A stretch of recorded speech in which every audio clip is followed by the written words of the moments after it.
Hello viewers, আসসালামু আলাইকুম।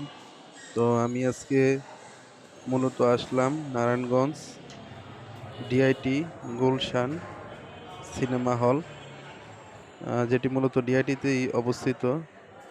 তো এই সিনেমা হলটি অনেক আগের। তো এখন এটার অনেক আধুনিকায়ন করা হয়েছে, প্লাস এটা সিনেপ্লেক্সের আদলেই এখন তৈরি করা হয়েছে।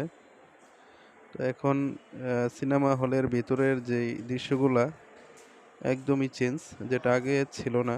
এখন সেটা আধুনিকায়নের ফলে এটা মূলত এখন এটার সৌন্দর্য প্রকাশ পেয়েছে। তো আমি ভিউয়ার্স উপরে যাচ্ছি আস্তে আস্তে। দেখুন, অনেক সুন্দর করা হয়েছে। আগের যেই ইটা ছিল সেটা মূলত এদিকে ভিডিও করার যেই সরঞ্জাম, এদিকে হচ্ছে মূলত ক্যাফেটেরিয়া, আর এদিকে হচ্ছে মূলত লিজেন্ড নায়ক নায়িকারা, গুলশান ক্যাফে ওই যে লেখা আছে। তো ভিউয়ার্স, আপনারা সাথে থাকুন। আমি অ্যাকচুয়ালি এখন উপরে যাব, দেখি উপরে এটার কীরকম পরিবেশ।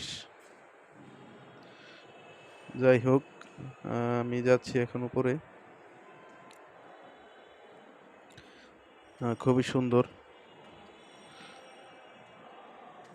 তো ভিউয়ার্স, আপনারা সাথে থাকুন, আমি আপনাদেরকে পুরো সিনেমা হলের দৃশ্যগুলো দেখাবো। খুবই সুন্দর। আর এখন মূলত ঈদের সিজন, তাই মূলত এখন যে ছবিটি আসছে নতুন, সেটি মূলত শাকিব খানের রাজকুমার ছবি।